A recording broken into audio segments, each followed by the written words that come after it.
You know Great what, memories, buddy. George, I've been doing this now. I have my own business. This is like a little passion of mine, and I've been doing it with two other guys for like about 8 months. We're getting excited. We're going to your point, and like I'm the guy who usually does the recruiting for the interviews, and I talk to people, and I just love it. It's like I get excited, and then when somebody else gets excited, like there's this time you call it marking out. Like I'm marking out. Like there's a part when enthusiasm to me is contagious. It lights up the room. So I appreciate your enthusiasm and your passion, man, and it motivates me. So thank you, sir. Well, I appreciate. You gotta tell fans, man. I go to wrestling to get away from the real world. Damn right. I've got a lot of people's got this backwards, and I tell fans that all the time. It'd be like, Dave, if you loved a magician, and I said, Dave, I'm gonna take you to see your favorite magician, and we're on the way, and I start telling you how he's doing his tricks and where the rabbit comes from, and eventually you're gonna say, George, would you just shut up? Right. That's what I tell wrestling fans. They've wanted to know for so long how we do our tricks, and then when they found out, they realized that was the stupidest thing they could ever wanted. Absolutely. And I tell fans, don't tell me. Paul Jones and Wahoo McDaniel used to be my favorite as a kid, Dave, and I got to know them as they got older. And I remember I used to take number one Paul Jones to lunch. As he got older and retired, and we'd be sitting at the table, and he'd say, George, I want you to know that me and Ole Anderson are best friends. And I would honestly, at my age, I'd say, Paul, please shut up. But he would do it.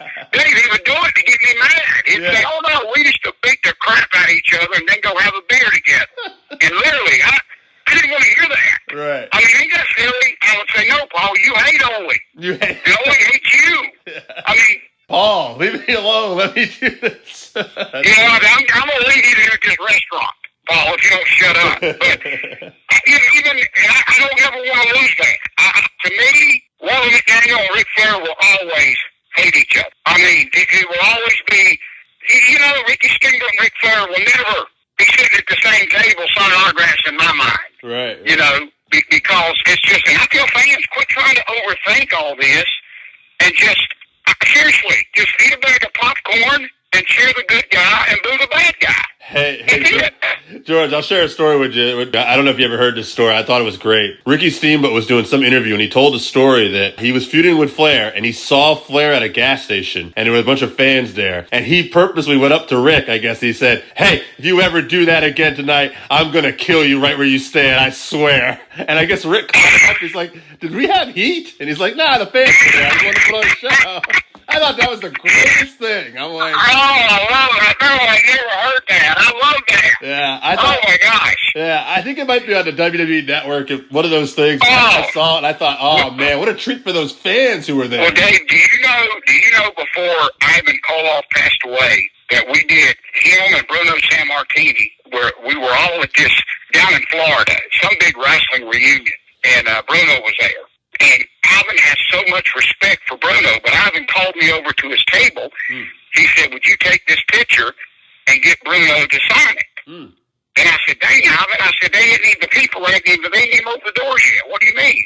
I don't mind. But Ivan still would not break kayfabe, Dave. Right. In other words, he said, no, I don't want people to see me. No, I don't want the boys to see me talking to Bruno. And I got goosebumps, Dave, about that. As much as Ivan loves him, and of course later on in the green room they got to, hug and all that. But and I thought, man, that is just so neat that even at their age, Ivan still, didn't want fans to see him talking to Bruno.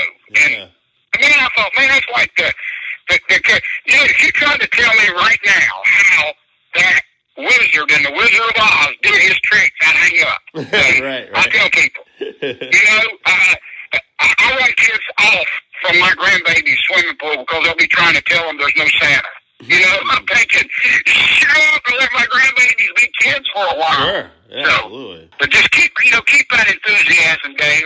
Pro wrestling to me is the greatest, honestly, the greatest thing. And where else in the world can I got to meet my heroes. I got to know them. It's just unbelievable but you got to keep that mystique about it. You really do. And what was it? About 4 years ago, Lucha Underground, somebody had snuck the results for the upcoming season on the internet.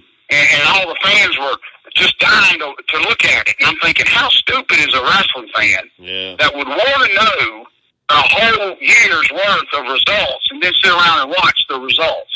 That just doesn't make sense to me, buddy. You know, it's funny. I remember back in the days when the Monday Night Wars, where they would be competing, and I love both companies. I love wrestling, but I would get mad when Eric Bischoff would give the results of Raw. I'm like, I want to watch that later, Eric. I know. I'm like, come on. You sound just like me. I'm thinking, no, you're meant to stay quiet. Yeah, I'm not a spoiler fan. You know, I mean, we things. No. Yeah. But hey, there's some fans that will. I swear they'll pay $10 to get the results on some website, and then they'll pay $100 for the pay-per-view. Right. I mean, you know what? They already got the results, but they'll still buy the pay-per-view. That's all confusing to me. I mean, wait a minute, you got this. You got this back. See, our job, and I'll end this. Our job is the reason I got hooked as a kid is I really thought that Wahoo needed me. In other words, when Ole and Gene was beating him up, I would go buy a ticket and sit ringside because I just knew in my little mind that Wahoo was going to need me, to win this match. And that's why I think if fans could, but right now, wrestlers just got to smarten up and realize, our job ain't to go out there and act like we don't need the people. We do need the people. And I don't know if you could even get it back like that, but I'm sure going to try. But it's just, man, we're not here to save the world. I'll say it again. We're just here to help those fans forget about the rough day that they've had, and then they'll come back next week. It's just that simple. Absolutely. So, all right, well, buddy, we done saved the world, including you. I'm ready to do it, man. Thank you so much. Well, listen, thank you for your time, my friend, okay? You as well. Have a great day, George. You too, buddy. Thank you. Bye. Bye-bye. Working Fans Podcast. Cool. Yep. All right, here we go. Coming down 3, 2.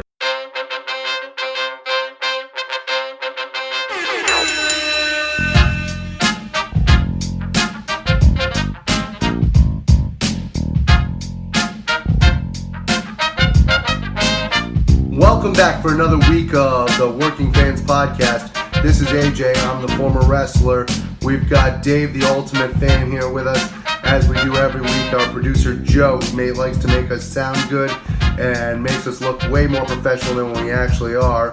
As always, you can find us on Twitter, that's @FansWorking, Facebook, Working Fans Pod. We've got email where you can reach out to us and please contact us to let us know what you think of the podcast and for any ideas that you might have. That's workingfanswrestlingpod@gmail.com. We're on Instagram where you can keep up with us at workingfanswrestling_pod. And then you can now listen to us on all major platforms, including Anchor.fm. We're on Google Podcasts, Spotify, Breaker, Overcast, Pocket Casts, Radio Public, Apple Podcasts, and you can actually check us out on YouTube. Now, it's important when you go onto the Apple Podcasts and YouTube, hit that subscribe button, give us a rating, let us know what you think so you can help us out and we can continue to do what we love and bring you guys in as fans. Work with what you got. They have the opportunity and the platform and place and Daly's place to do that. I really liked what AEW did. Like, they surprised me with Double or Nothing because with these empty arena pay-per-views, you've been seeing WWE's version, and then you're like, oh, can AEW live up to this? And not only did they put like a good event together, but that first show after the event was pretty wild in itself too. Yeah, definitely. The whole Mike Tyson thing, everyone keeps chiming in about it. Oh, they're just copying WWE from 20 years ago. I think, if anything, they're really capitalizing on Mike Tyson himself now because he's rumored or confirmed, whatever you want to call it, to come back to boxing. And for him to be in the news lately and for them to get him on their television show, I think it's a pretty big deal, to be honest. Yeah, that was very timely because right before they had him on, they had those videos of him killing it in the gym, showing that he still had the chops punch-wise. And then I believe right after that, MLW had said something about wanting to get Mike Tyson in with them. And then it was right after MLW had said that AEW had him confirmed for Double or Nothing. Yeah, I think it's all funny too because what I heard was he did a radio interview not too long ago. A very, how do I say this? It was very emotional for him, and he even said that I don't want to go back to boxing. That version of me I don't like because of what it did to me as a person and the demons he dealt with. And then all of a sudden there's videos of him training and saying he's back. And I heard something like a promoter dangled like $20 million in front of his face to come back and fight. And he's like, all right, tell me when and where I'll start training. Wow. I mean, hell, it would be cool to see Tyson come back and fight. I mean, if he doesn't want to, he shouldn't have to. But it's cool to see him making appearances, at least with pro wrestling. Yeah, I really don't think he has anything left to prove. He's definitely a huge pop culture figure with all the different TV shows and movies he's been in, and obviously, the AEW appearances. But I don't think he really has anything left to prove in boxing. If anything, I think he'll just hurt his reputation. Yeah, it will put something on his legacy because it'll be like almost that comeback where what if he doesn't do as good as he and everybody else thinks that he might? And then you're looking at Tyson as, oh, God, he doesn't have it anymore. Right now, like you said, pop culture icon, podcast, does TV shows, has a ton going on. It's almost like, why would you want to step back in the ring and put yourself through that? Yeah, exactly, too. And if he comes back, is it going to be like a gimmick bout? Like an old opponent or, another boxing Hall of Famer, or is he going to face some young guy, you don't know. Like, yeah, will we get a dream match, an up-and-comer, or will we get just him and like another kind of maybe retiree doing some kind of bout? Yeah, I heard it was it's another rumor, but I heard it was going to be maybe a Holyfield rematch or something, but I don't know how that would go. That would draw big money, but I can't imagine that would be anything to be really excited for once it's over with. Yeah, I was thinking that with that kind of name, it's like, oh, wow, that would definitely sell tickets. But, yeah, what kind of quality of bout are you going to get? Yeah, if anything, it'd be for pay-per-view buys. Now, how excited are you about FTR finally landing in AEW? Oh, I'm actually really excited. I don't know if you caught their interview with Jim Cornette on Friday. Oh, I did. I was just about to ask you about that because I was surprised to find out that they are not signed to AEW yet, supposedly. Yeah, supposedly. So they must, few things they've done already must have just been cash in hand or, the check will be in the mail. But I'm really excited for it because the whole internet Young Bucks rivalry they've had for years it's come to fruition, and I'm just really excited to see those two teams in the ring. But the part that's really getting me is at the end of the interview, they were talking about the rivalry, and I couldn't really tell what they were leading on that was kayfabe or what's really a shoot there. I mean, I know they don't want to give away what's going to happen on the TV show or future pay-per-views, but, in this day and age with the internet and how smart fans are now to the business, I honestly couldn't tell what exactly they were saying is real and what isn't, which I kind of like that mystery, it brings me back to being a kid again, but at the same time, I don't think they're going to go into business for themselves in the ring and completely beat the shit out of the Bucks. No, but I know exactly what you mean because they brought up how maybe there weren't necessarily hurt feelings over the whole rivalry, but that maybe it wasn't necessarily as coordinated as everybody would have believed. And it's almost like it sounds like they will get into the ring with the Bucks like eventually, but it's not like they're going there just to put them over. They almost made it sound like, well, we'll just have to see what happens when we get in the ring. Yeah, I feel like there will definitely be some sort of potatoes and receipts going on. Oh, yeah, but I cannot wait till that match happens. Do you know who they're wrestling this week? I believe the Butcher and the Baker. Yep. Candlestick Makers. I'm very excited for that match, just to see them in the ring for the first time. But they're taking on one of the more interesting tag teams, I think, in AEW, even though I feel like they've been slightly underused. I caught the run-in they did on that Shivani talking point they had, FTR had with Shivani, and I was like, oh, wow, these are the these guys' first opponents. This should be good.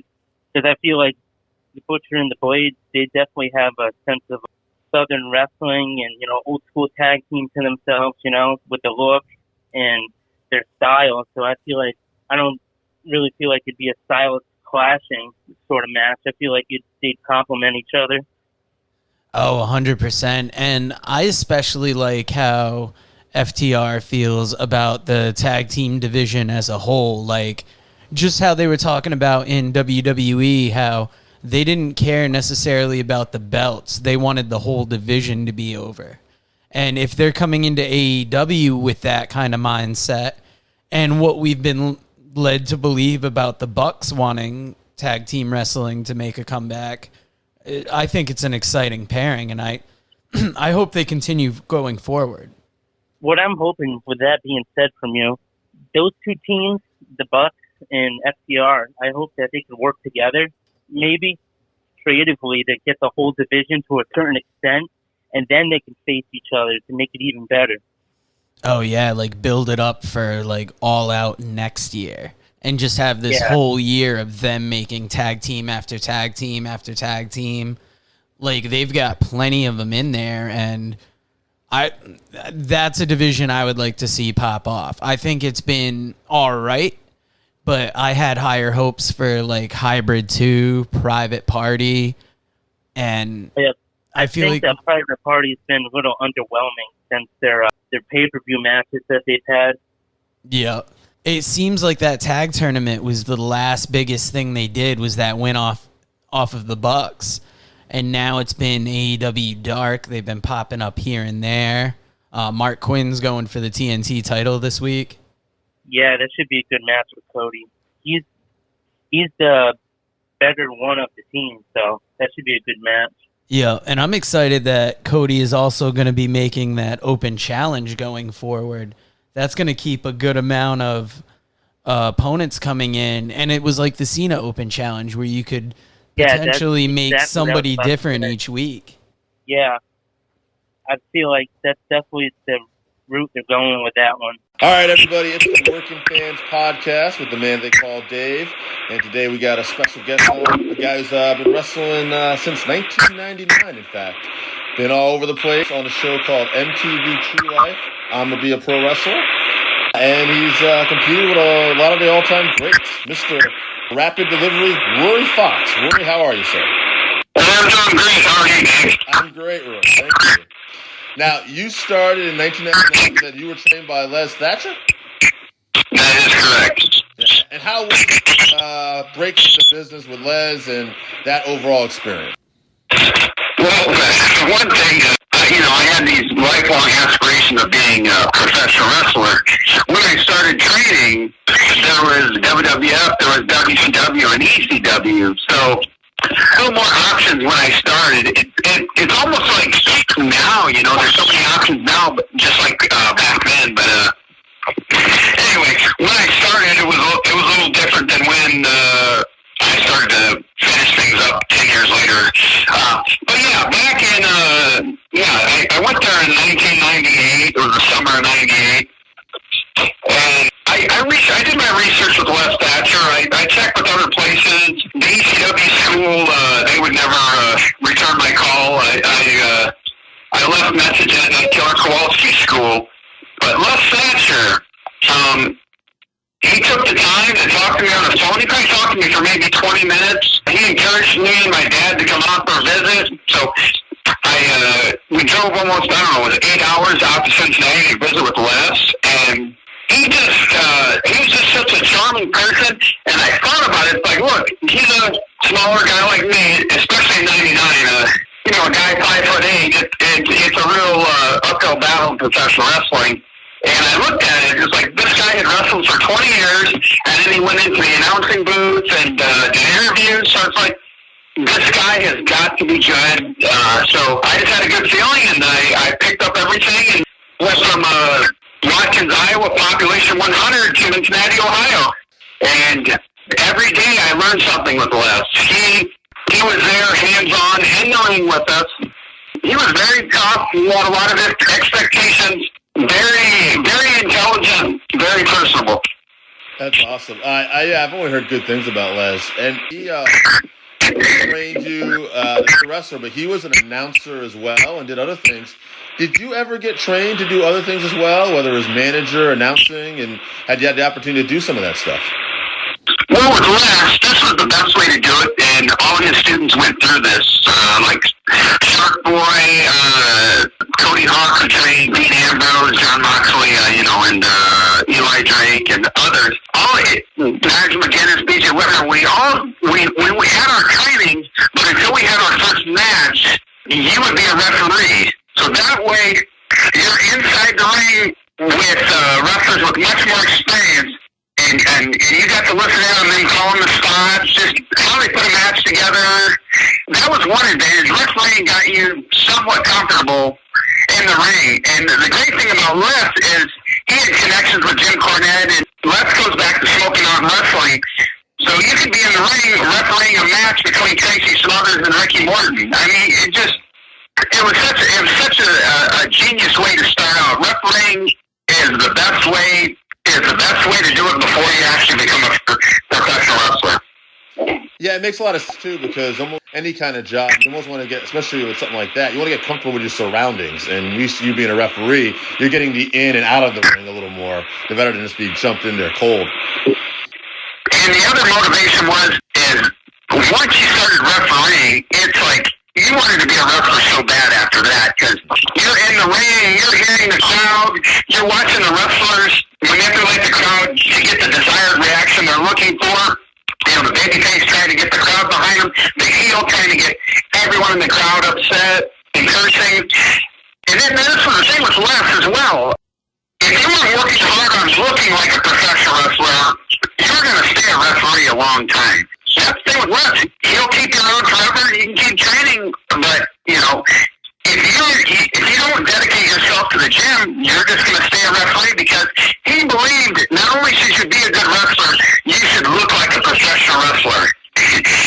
And the other little caveat we had was Les would not let you wrestle until you had a pair of wrestling boots. And how Les would gauge it back in the day in training, like say the 4 to 6 months. Back then, you probably had to train for 6 months before you got a match.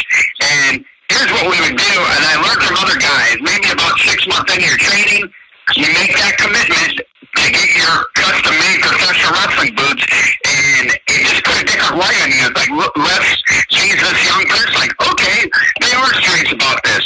They made the commitment and bought Stagecoach Wrestling or whatever, wrestling boots. That was a big step. Les really would notice you, and it would get you that much closer to having your first match. I've been talking wrestling lately is like getting your game face on. Like you hear people say there's a difference between playing wrestling and being a pro wrestler and getting in that zone before a ring. But one thing I've been thinking about lately, you've been a heel and a baby face. Different getting yourself ready for a match being a heel or face. Is there a different way of pumping yourself up, or is the process kind of similar no matter what? You're going out there to perform and kick some ass. The preparation is about the same, because whether I'm the baby face or the heel, I have just one level of energy.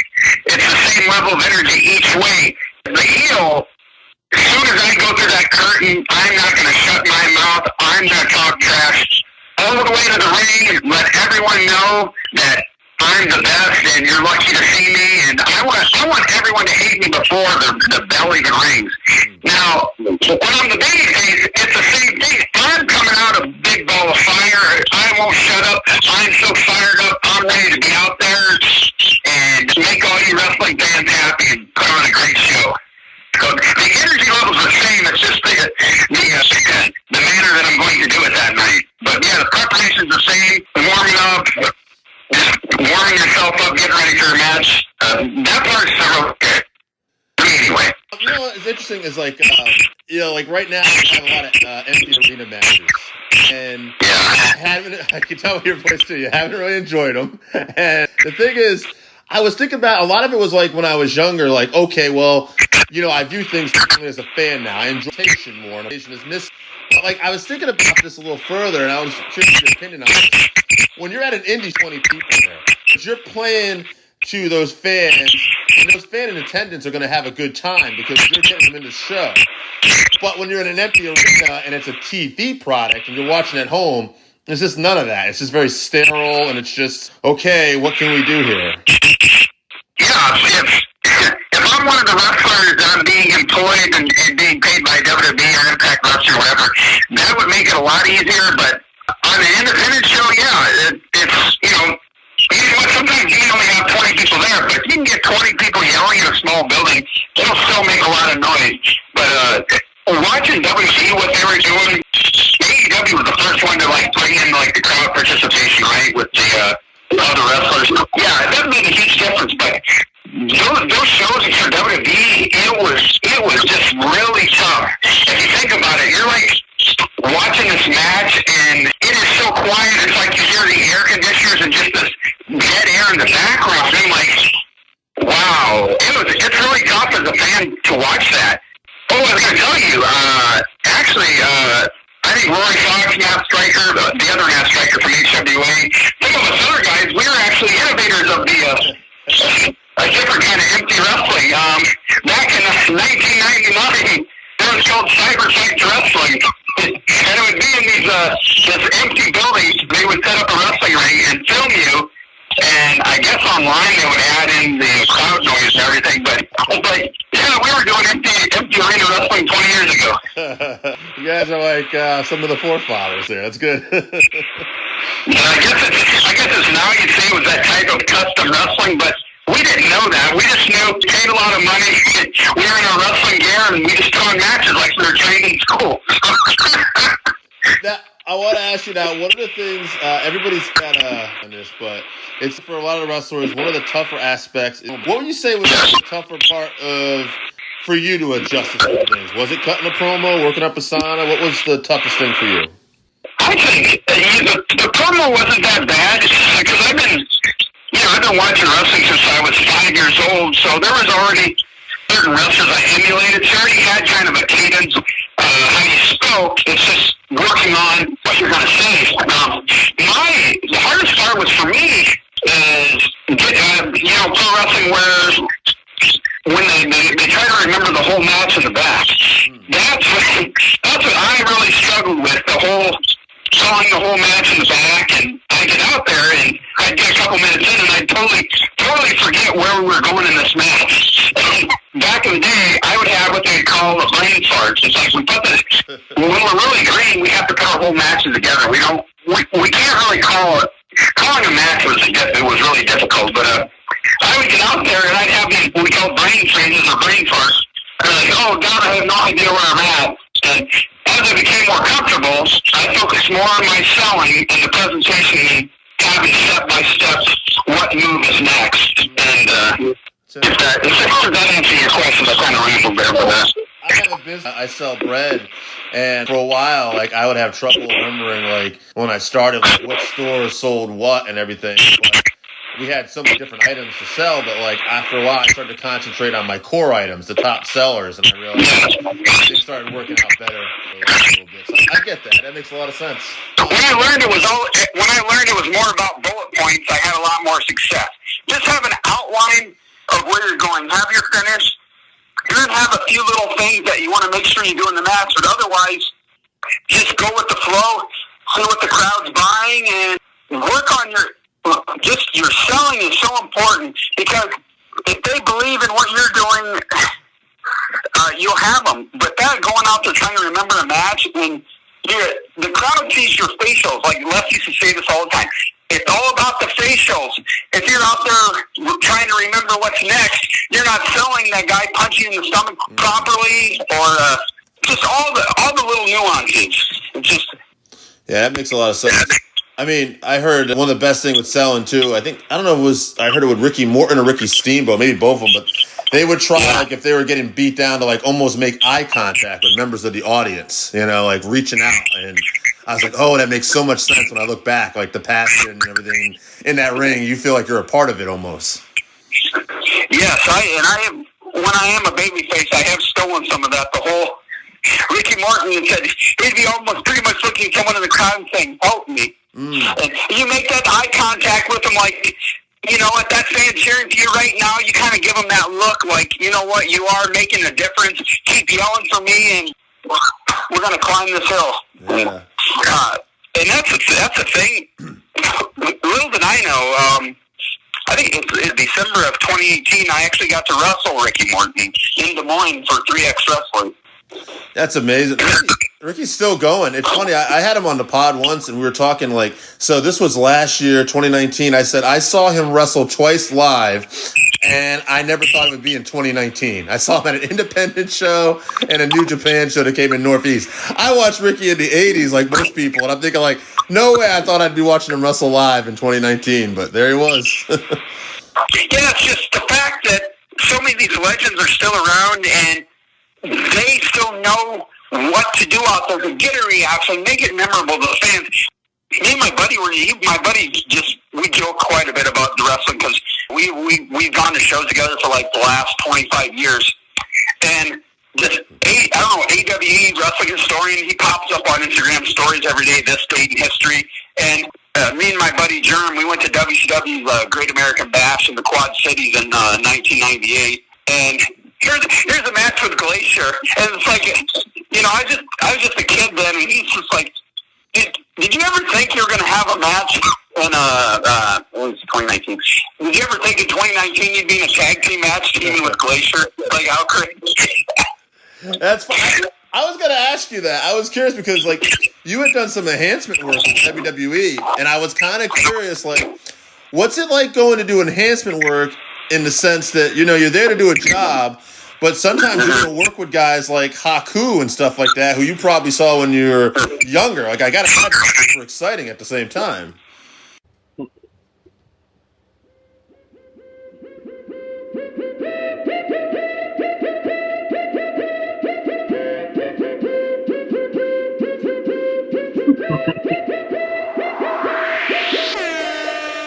Working Fans Podcast, welcome back for another week of the 531, where we take a top 5 list on a particular subject, debate it down to a top 3, and then Zach, you've been heard. It's not a top 1, it's the number 1 spot, the king of the hill, the bull of the woods. This week, it is the top 5 horsemen that are not Ric Flair. And to be fair to Randy, I did shit on this list because this is almost as bad as the triple threat matches list to me, only because you're basically leaving out the 1 or 2 horsemen you didn't care for. This was not Randy's list. This was not Randy's list. This is Dave's list. So, Dave, I'm looking you in the eyes. We're on FaceTime. I am sorry. I said, Jake takes down. oh, it's Jake's list? Jake, well, wait a minute. Jake gave me a horse. Okay, yeah, you know what? This one particularly was mine. Jake spawned off the other horseman list we'll be doing. My bad. I eat this one. Well, either way, I apologize. Mike Flynn brought us the first list, and I think the power of these lists is really going to come from the discussion because he had Tully, Arn, Malenko, Ole, and then he picked Pillman over Wyndham. Yeah. Solid list. It's a solid list, man. And yeah, you're right. We're going to hear a lot of the same names over and over again with this list. What kind of horse are we going? I don't think we're going to hear a lot of Ole. What do you think would push somebody to put Ole on their list versus someone else? If you like the original, if you like the old school. I will say this, though. Names that I haven't seen a lot of these lists. I know Randy's list. I know mine. I might know AJ. We'll see if we get towards the end. But names you're not going to probably see on this list. I'm just going to guess. Mongo McMichael. Paul Roma. Maybe we will. So no offense to anyone who picked those. I'm just guessing those are 2 guys that we're not going to see on this list. No, those are 100%. I actually got that Horseman book that by Dick Bourne. You've probably heard a couple people talk about it. Corny's definitely mentioned about it. And it's almost like a timeline of the Horsemen. Very good read. I don't see a lot of those later picks. And even like Ole, I'm surprised about. I don't have him on my list, though he should be, because when it comes to horsemen, like, I'm a traditionalist. I like the original 4. I can get into Benoit. Barry Windham is a perfectly acceptable horseman to me, too. Yeah. The original is my second favorite. Honestly, I don't have an argument that they are people's favorite. but my personal favorite is the Flair Totally Iron Barry. I think Barry was a big difference maker, and Barry was just so good, and he was a good horseman that I just give him that notch above. I don't think they ever got better after that group. Those are the original two. I believe Barry come before or after Luger? I don't remember that timeline right now, but I haven't read the book in a while, but I feel like Barry would be before. No, it was after, because he turned on Luger in a tag match. Okay. Yeah. Oh, wow. So that's where the claw came in. Think of your recent wrestling history where Sean Spears was given that black glove by Tully Blanchard in the limbo. True. The claw, Barry Windham. So any fans that are Horsemen, any fans of ours that are fans of the Horsemen that have not read that Dick Bourne book, go on Amazon, pick it up. Four Horsemen, amazing book. Speaking of books, Jake's an author, and he brought us a list. He's got Arn, Barry Windham, Brian Pillman, Tully, and Dean Malenko. Good list. I was almost going to say I wonder if Malenko's going to make a lot of people's list, because Malenko's a great wrestler, but I don't know if people necessarily think of him as a horseman all the time. No, he would have been one of the better horsemen, but he kind of almost falls into that early group of people you might not assume would be in there. I think this got disbanded too quickly, too. Yeah. Now, Randy brought us a list, and I'll be damned if a Blanchard isn't number one. But instead of Tessa, it's Tully. We got Barry Windham number 2, Arn Anderson number 3, Brian Pillman number 4, Lex Luger number 5. I'm not a big Luger person, but why don't you sell me on a reason that Luger should be considered one of the better horsemen? I will. I feel like I might have done this before. It might have just happened and I don't remember it, but give it another shot. I think we might be in a lost episode somewhere. But anyway, yeah, I'll tell you on this a little bit, because I'm not the biggest Luger fan either. But Luger's best run in ring-wise was probably as a horseman. He just fit that group, too. He dressed with the suit and everything, and they did a good job of protecting him. Like that, and Luger's U.S. title run after this, where he basically won it from, like, Stan Hansen, I think, his last time, and he was defending it against people like Michael Hayes, and those were like his 2 best runs, I think, in his career. Not counting, he obviously won the world title later, but if you look at the Luger that won the WCW world title, I don't think he was good in the ring. That was always after his accident, and one where he allegedly might have been taking a lot of steroids, but he was a little slower in the ring. And I just feel like this is one of his best runs, Luger as a horseman. So. Wow, I would think one of his best runs was when he did that thing with Yokozuna. To me, that feels like the biggest thing he did. Well, I will say, from a character standpoint, you might be honest with me there. I don't think it was necessarily his best run in the ring, but I will never forget that cheesy little "I'll be your hero." It was the most character he showed, and it's hilarious that he hated doing it. I know. He didn't want to go around shaking. You ever hear of Steve Austin? When he was first starting the Stone Cold gimmick a little bit, right before 316, maybe a little around that time period, he was like telling Vince on commentary on Raw. Like Vince was still doing commentary. He's like, you guys do some stupid things here. He's like, I remember one time you had some guy come around and kiss babies and shake hands and go out on a bus and celebrate. Like, why don't you have me get off the bus and just whip everybody's ass? That would be stupid. I thought, that's a great idea. That would have been a lot more entertaining. Now, Zach brought us a list. He's got Arn, Tully, Benoit, Pillman, and J.J. Dillon. JJ is kind of the one under your nose, right? Because he wasn't the competitor, but he was ultimately just such a big part of the horse. He was in that War Games match and got his shoulder separated, so he has been in ring with them. He was a big part of the presentation, so I almost consider him as much of a horseman as anybody. And I'll say this. Segue back to we're talking about Luger being a horseman. Luger and the Horseman came at a bunkhouse stampede battle royal. It was down to Luger, Tully, Iron, and JJ, who was actually in there. And JJ said, guys, I can't believe I'm down here. I never thought I was going to win. And I just want this one for me, because they're all going to win it together. And they said, well, you can't win together. And then Iron's like, all right, let's do it for JJ. And Iron left, and Tully left. And Lex is just sitting there, and I was like, Lex, you hard to hear it? We're doing this for JJ. And he's like, I'm an athlete. I'll do what's best. Don't worry. And then he throws JJ out. Jeez.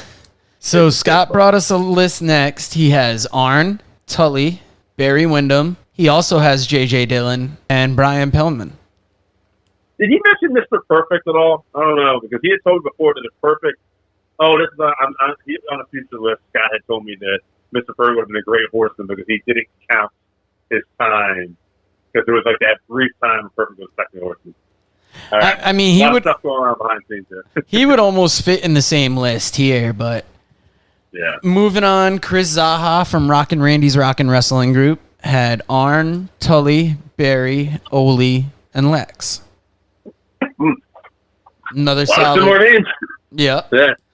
Shard Johnson from Rockin' Randy's Rockin' Wrestling Group had Arn, Ole, Tully, Barry Windham, and Chris Benoit. Yeah. Benoit and Pillman are getting a couple votes in here. Oh, Pillman's actually been on every list so far. I'm a fucking idiot. Almost every list.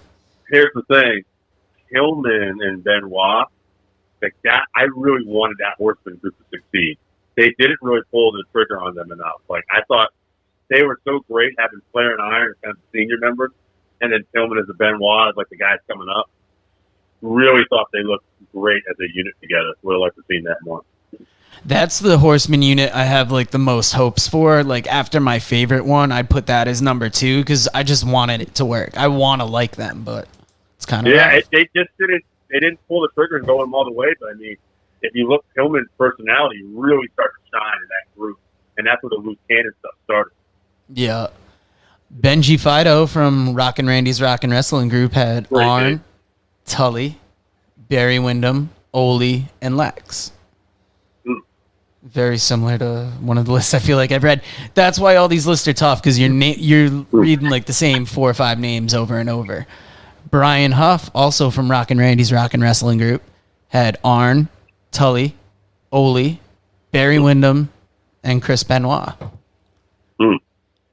I'll give you my list next because I had J.J. Dillon, Arn Anderson, Tully, Barry Windham, and I finished off with Benoit. Okay. Now, did we read, forgive me here, I just want to double check before I go into mine, Jake and Mike Flynn? Jake and Mike Flynn, we did. Okay, cool. Just making sure here. So you want to do your list first or AJ's list? Oh, let's do AJ. The part of AJ will be played by the man they call Dave today. All right, everybody. My favorite list is...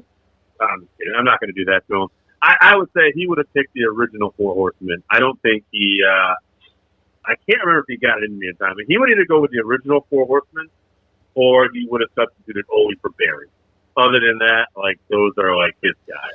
All right, so... And the original 4 Horsemen is Ric Flair, Tully Blanchard, Iron Anderson, Ole Anderson, for those who don't.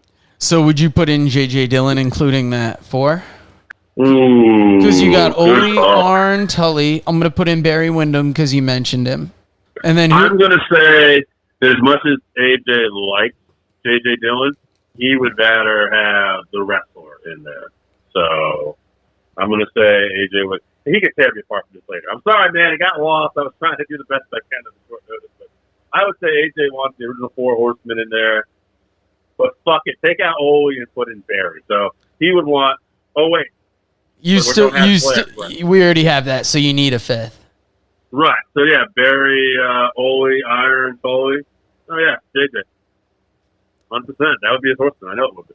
There we go. Makes sense. And Dave, you've kept us in suspense up until this point. Guys, Randy might get it wrong once in a while, but you know what? Tully Blanchard is one of the greatest 4 horsemen of all time. He's part of the original. Damn it all. What a great competitor. Slamboree 94, I think I've mentioned it before on this podcast. Him against Terry Funk. They have a lot of these legends at WCW Slamboree, and they're having these matches that just aren't very good. But Terry Funk and Tully Blanchard tear that shit up. All right? Then, just look at recently, on a couple of weeks ago of AEW, where he cut the heck of a promo on Shawn Spears, saying that, what's your legacy going to be? It's going to be me on the front of your tights? He's like, that's not my legacy. I don't want that. You know, he's just, Tully's absolutely the man. Now, that being said, you can't have a 4 Horsemen without Iron Anderson. You know, it's like, if we're not including Ric Flair, you got to include Iron Anderson. All right? One of the all-time best.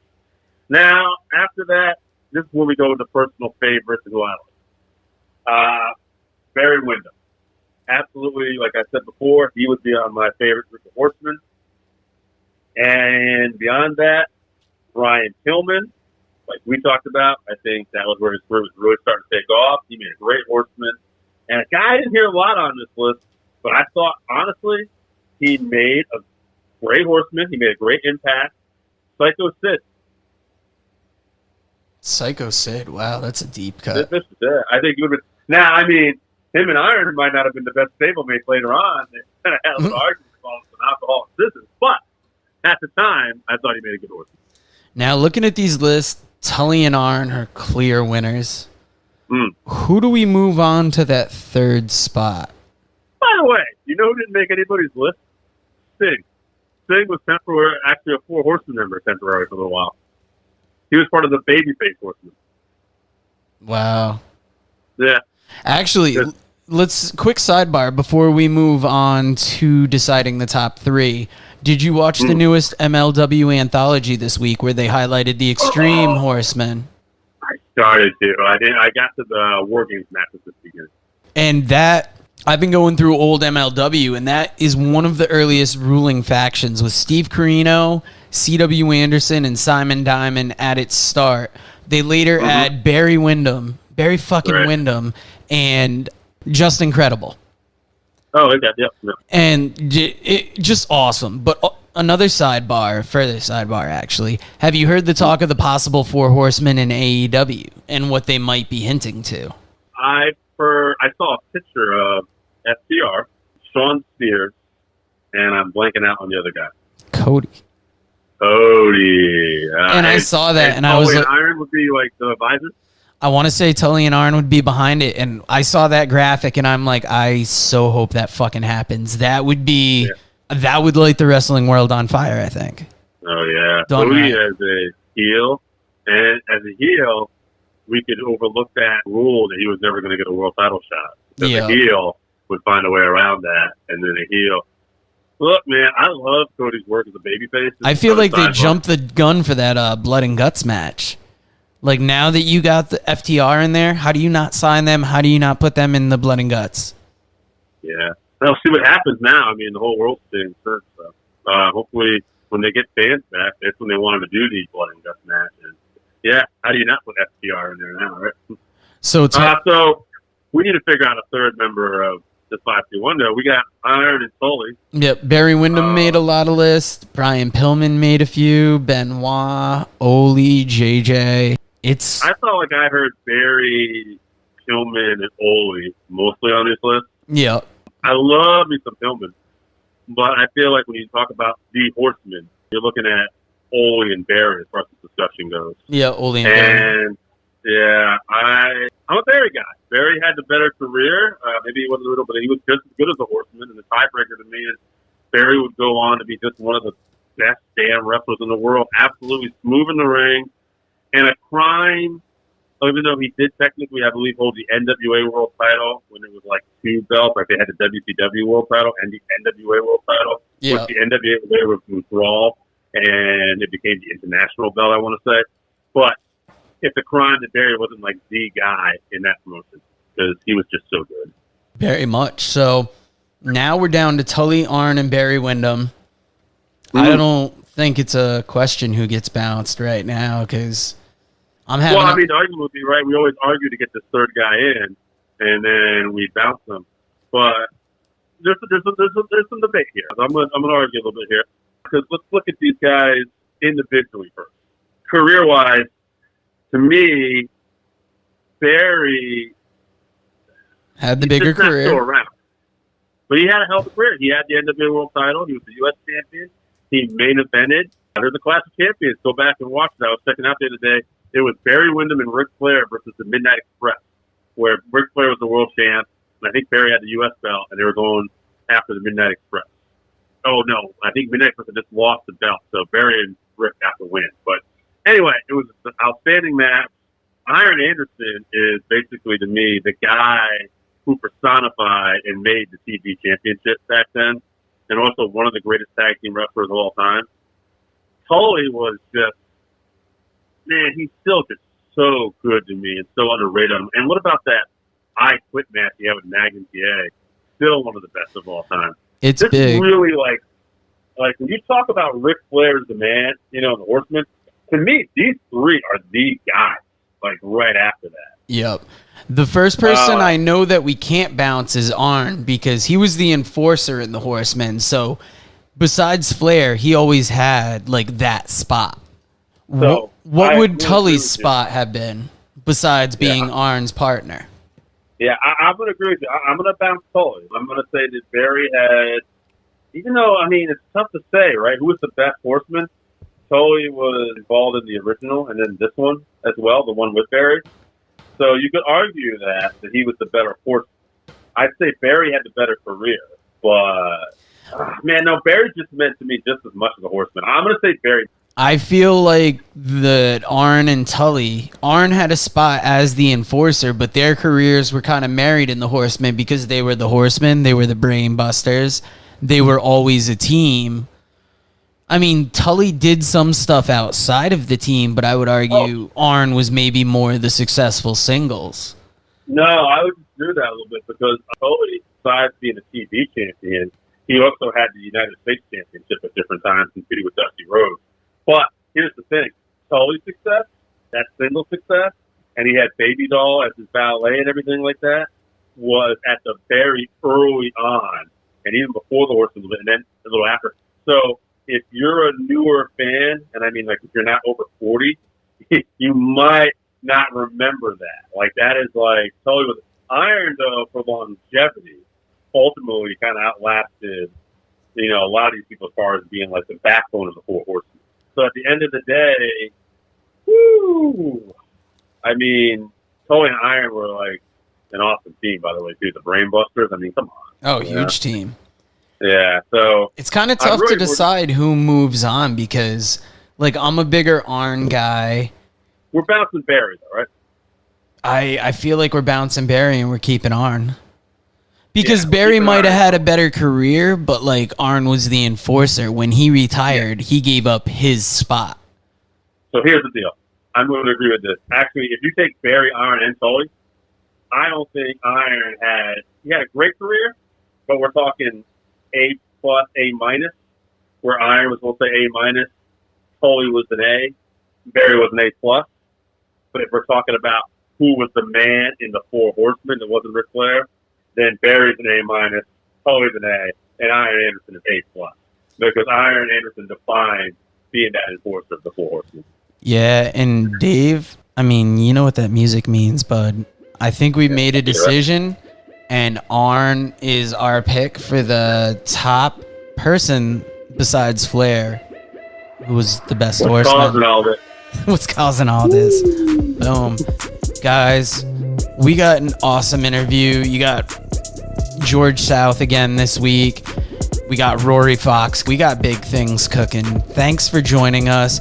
And please help us grow this podcast. We're out there trying to get bigger interviews. We're trying to get more views on our stuff. Like, share, rate, review wherever you can. And big things are in the works, people. We need you. And we will talk to you next week. Thank you.